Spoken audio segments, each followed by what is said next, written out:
আসন পায় তাহলে 3 মাসের মধ্যে লক্ষ্মীর ভান্ডার বন্ধ হয়ে যাবে। আমি বলছি না, বিজেপির নেতারা বলছে।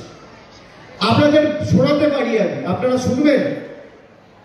শুনবেন কি? শুনতে চান? কে সত্যি কথা বলছে, কে মিথ্যে কথা বলছে শুনুন।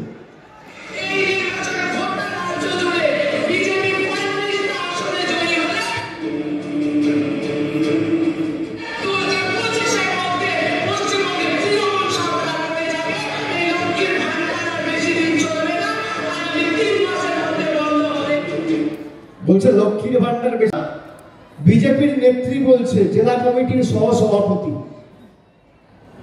বিজেপি জিতলে আপনি আপনার অধিকার থেকে বঞ্চিত হবেন, তৃণমূল জিতলে আপনি আপনার অধিকার পাবেন।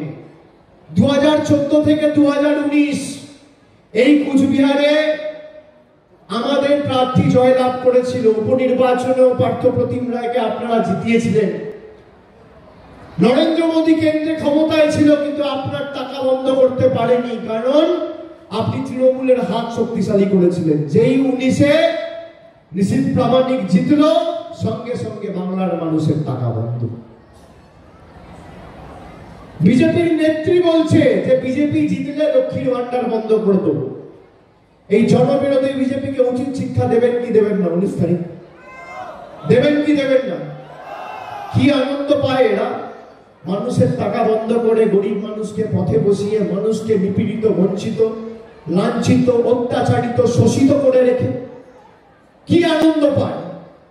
বিজেপির নেতারা যখন আপনাদের কাছে ভোট দিতে, ভোট চাইতে আসবে, এই ভিডিওটা শোনাবে, এই ভিডিওটা দেখাবেন।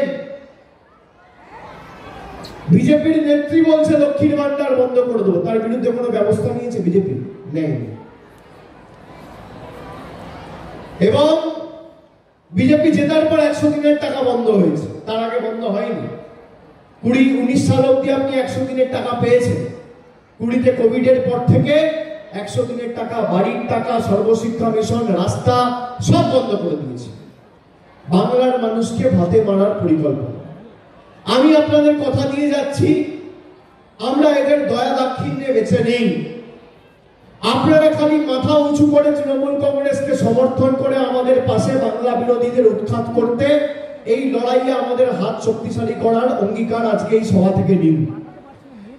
আগামী নির্বাচনের ফল ঘোষণা হওয়ার পর কুচবিহার লোকসভা কেন্দ্রে জগদীশ দা জিতবে এবং জগদীশ চন্দ্র বর্মা বসুনিয়ার হাত ধরে কুচবিহারের বিস্তীর্ণ এলাকা জুড়ে যারা আবাসের অ্যাপ্লাই করেছেন, বাড়ির জন্য অ্যাপ্লাই করেছেন, সবার বাড়ির টাকা 31শে ডিসেম্বরের মধ্যে প্রথম কিস্তি আমাদের সরকার পাঠিয়ে দেবে। পৌঁছে দিয়েছি। লক্ষ্মীর ভান্ডারে 7,67,000 মায়েরা, বৌদিরা, দিদিরা, মায়েরা সরাসরি প্রতি মাসে লক্ষ্মীর ভান্ডার পাচ্ছেন।